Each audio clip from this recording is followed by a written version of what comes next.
Phase 3 is almost here, and if your guild plans on clearing Black Temple and Mount Hyjal, there are a few items and preparations that can make these raids significantly easier. Some of these are well known, but others are things that a surprising number of players completely forget about. From items that'll save your raid, to quality of life upgrades, and even one of the easiest ways to make a ton of gold once Phase 3 launches, here's everything you should be doing before and during Tier 6 raids. First things first, if you haven't already, finish your Black Temple and Mount Hyjal attunements. As always, I'll leave links to those in the description of this video. You definitely want to get these done before launch so you're not scrambling to do them at the last minute. On top of simply getting into the raids, the Black Temple attunement unlocks probably one of the biggest quality of life rewards in the expansion, that being the Blessed Medallion of Karabor. This necklace gives you a teleport directly to Black Temple, saving your raid an enormous amount of time every single week. And while you're running Mount Hyjal, there are some excellent reputation rings that become available and are even best in slot depending on your class. So naturally you'll be working towards these each week you clear the raid. But again, the only way to unlock these rings is by completing the Mount Hyjal attunement. Most players forget this next one, but it's probably one of my favorite little tricks. And that's going to be the Sulfuron Slammers. You can buy these from Plug or Spaz Ring inside of the bar within Blackrock Depths. Or you can just buy these off the auction house since they are tradable. During the Anetherin encounter in Mount Hyjal, they'll randomly put players to sleep for 10 seconds. Normally you'll just sit there waiting, or you can use a PvP trinket to break this, but the Sulfuron Slammer will deal a tiny amount of damage over time and instantly break this effect. It's basically a free PvP trinket that doesn't use your trinket slot or consume your potion cooldown. In the description, I'll leave a weak aura that helps you track when to use these. Next up, Arcane Bombs. These will save your raid. If you're an engineer with 300 skill, these are absolutely worth crafting. In Classic WoW, they were pretty expensive because they required an arcane bar, but in Burning Crusade, they're much cheaper to make. The biggest expense right now is usually just buying the pattern depending on your server. Their biggest strength is the 5-second silence. This becomes incredibly useful throughout Mount Hyjal, especially on the Necromancer trash packs. Those Shadow Bolts can easily add up at the wrong time and absolutely delete your tank if they all cast together. One well-timed Arcane Bomb can completely shut down and make those pulls dramatically safer. You could alternatively maybe throw grenades or some kind of other stun, but nothing is going to come close to how powerful the Arcane Bombs are. Another item players seem to forget about is the Thornling Seeds. Once again, an old item that suddenly becomes useful again. On Mother Shiraz, they can bait her beam abilities, not Fatal Attraction, but the beams that can knock players back and drain mana. By using these, you're going to control where some of those beams are going to land, and your healers are going to have a much easier time managing this fight. They can also be used on the Illidari Council fight. You can place Thornlings around the edge of the room and bait the Blizzard and Flamestrike mechanics. That said, if your guild is really struggling with Council, just bring an additional healer, and that's usually going to provide much more value than relying entirely on Thornling Seeds. Think of these as an extra advantage, not a replacement for a solid raid comp.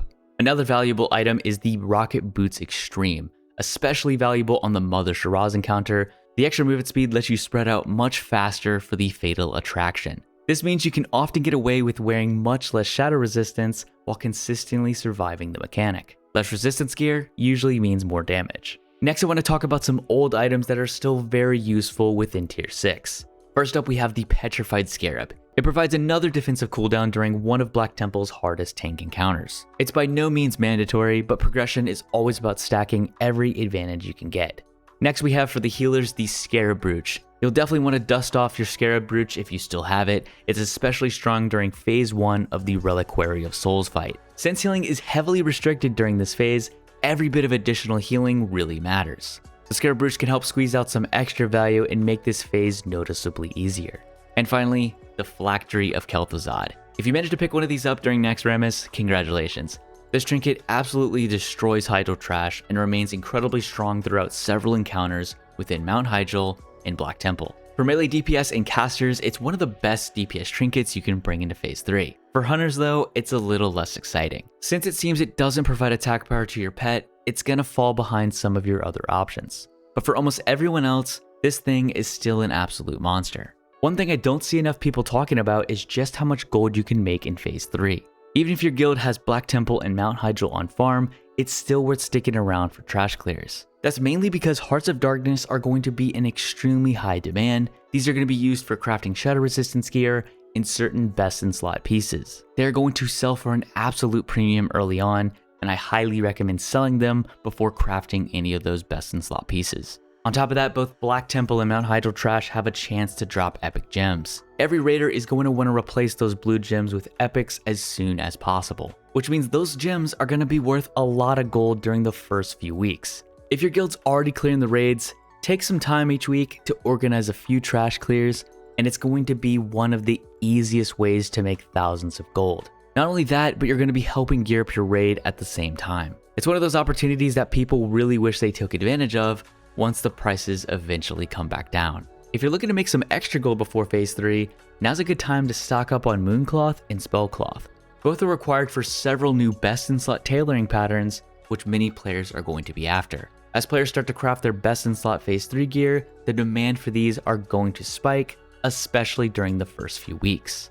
Additionally, Marks of Illidari will start dropping from the trash as well. Depending on what patch you're playing on, you can exchange these for a flask of your choice within Shatra City. However, in order to exchange these items, you need to have Exalted Reputation with the Shatar, the Cenarian Expedition, and either the Aldar or Scryers. This requirement will affect the demand from your guild, especially given that many boosties and alts probably won't have those reputations.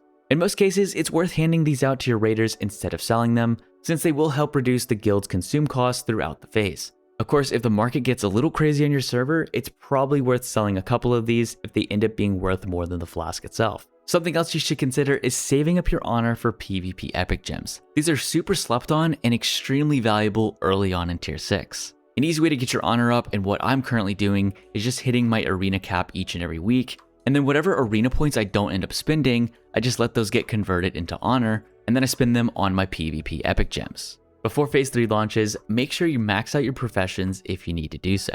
Engineering continues to be incredibly valuable with rocket boots and arcane bombs, while tailoring, leatherworking, and blacksmithing all gain access to powerful crafted gear. One last profession tip, make sure someone in your raid has 375 mining. Throughout Mount Hyjal, you'll find ancient gem veins, and without a max level miner, you'll be missing out on rare and epic quality gems.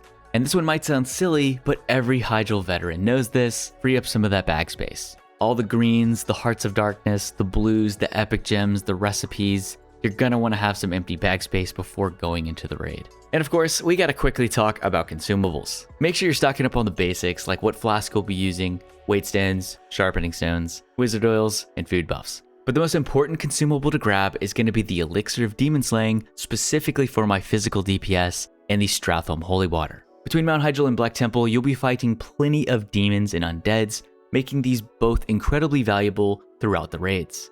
And if you're playing Horde, don't forget about the Ghostlands Buffs with the Scourgebane Infusion or the Scourgebane Draft. These provide you with some additional undead damage, giving you another useful consumable for Mount Hyjal.